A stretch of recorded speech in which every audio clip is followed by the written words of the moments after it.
All right, everyone. I'm in my new temporary setup at my new place. If you've been following, you know I've moved out from where I was earlier. Got a whole vlog coming about that. But right now, we're going to talk about the new Indiana Jones movie, Indiana Jones and the Dial of Destiny. Okay, so start with a little backstory, as I like to do. Indiana Jones has always been a cool franchise to me. Raiders of the Lost Ark is one of my all-time favorites. It's just so good. I've seen it many, many times. The Temple of Doom, I personally enjoy a lot. I don't know if everyone really digs that, but it's a really fun movie to me. Short Round's awesome. The Last Crusade, I just watched for the first time in full last week. And it was real kind of quiet, so I didn't get to hear a whole lot of it, but I did like the movie. I thought it was pretty good. It was a little overhyped in my opinion. Everyone keeps telling me it's the best one, and I disagree. To be honest, I think I enjoy Temple, Doom, and the one before that, the Raiders. I'm losing names. Raiders, I enjoy both of those more than I enjoyed the Crusader movie, to be honest. But I still really liked it. I thought it was cool. Crystal Skull, fun fact, is the first PG-13 movie my parents let me watch. So, do I really have a special place in it for my heart? Maybe a tiny bit. Like, I think that's why Indiana Jones has a very special place in my heart. The Crystal Skull, not so much. I tried to watch it before this one. I watched about half of it. Because, you know, like I said, I've been busy doing all this moving. Like I said, I've kind of been rewatching them up to this. And then with Raiders of the Lost Ark, you have the whole supernatural thing with the Ark, which is like biblical. As a man of faith, I believe in all that. Like, so that's not like fake to me. That's the Ark of the Covenant was a very, very real thing. And I'm not here to talk. I'm not here to preach. Temple of Doom has it's got the supernatural stuff. The guy reaching into the guy's chest to grab his heart. I mean, all like the voodoo stuff. So there's supernatural stuff going on there.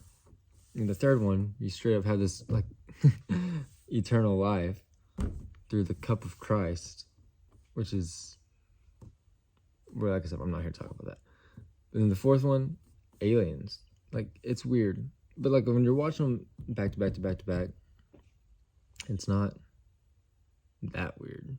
You know what I mean? It's like when you're watching back to back, you realize, oh, there is a lot of more supernatural stuff here going on. Maybe aliens super far-fetched, but it's a little too far in my opinion. So that leads me to the Dial of Destiny. So when this came out, it's like, oh man, the last one you made was not that good. Harrison Ford, it's getting really old.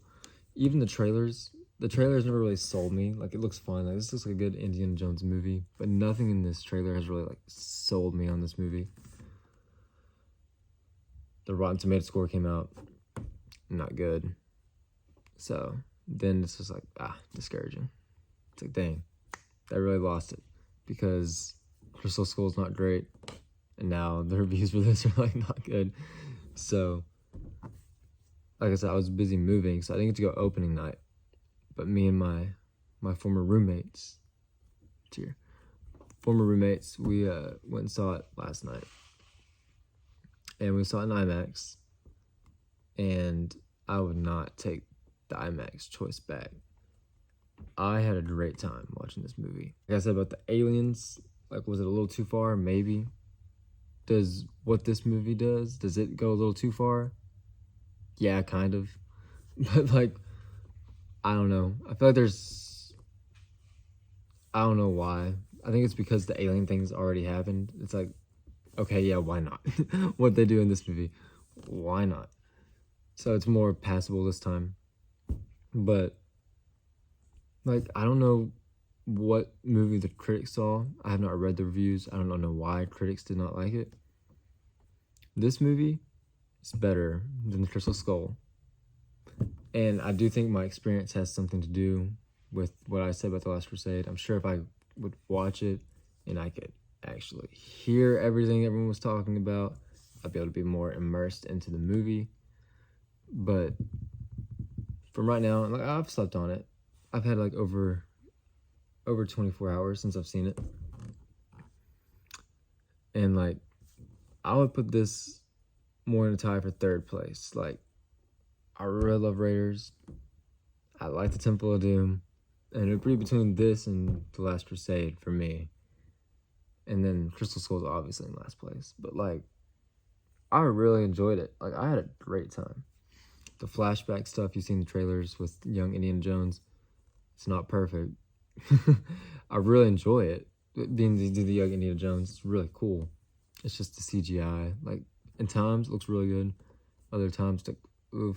They even do a scene where he's, like, de-aged, but he's not, like, young. It's, like, more of, like, the Crystal Skull time era, I'm guessing. Because he's just, like, he just looks more like that, which is cool. It looked pretty good. I think Harrison Ford did a great job to hop back into it. I think getting to see Indiana Jones as, like, a grumpy old man was awesome. I loved it.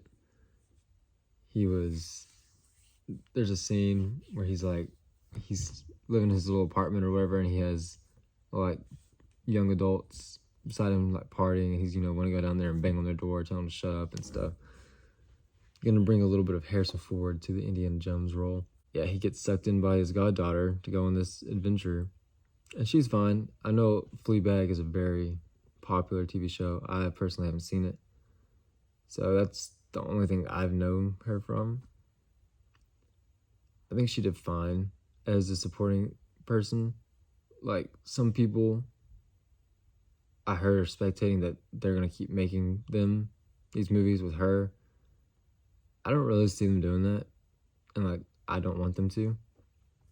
It's not necessarily just because of her either. I just think that spinoffs are just so overdone.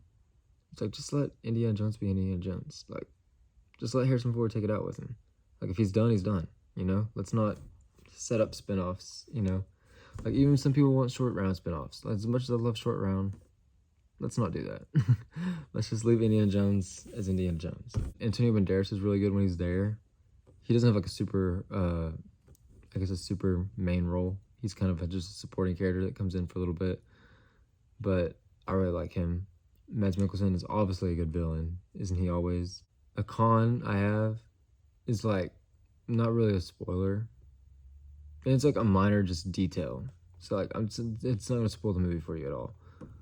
But, like, the map it does when they're traveling. Dun, dun, dun, dun, dun, dun, dun, dun, dun, dun, dun, when it does the map, it doesn't play the song. It plays different music, but it doesn't play, like, the Indiana Jones music. And I feel like they always play that song. I mean, I could be wrong, but I don't know. It just felt weird to me. I do kind of wish, I know he's kind of problematic. I don't know what the current status on him is, but I kind of wish that Shia LaBeouf would have got to at least have a little small part, because, they set him up as the son and everything, and then for him not to be here this time, it's like, okay, now we gotta write something around this, like, you can't just ignore that y'all gave him a son. I had a great time. Action, good. Music, good. Plot, I enjoyed it. I thought it was good. I really don't have a lot bad to say about it. And that's, I think, part of the reason I liked it so much is because I was expecting to hate it because of the Crystal Skull and then the reviews. I was like, yeah, they've lost it. They don't know how to make an Indiana Jones movie anymore. But hey, guess what? James Mangold. Good job. I think he did a good job. I liked it. So, let me know what y'all thought in the comment section below. Leave a like and subscribe. And I'll see you next time.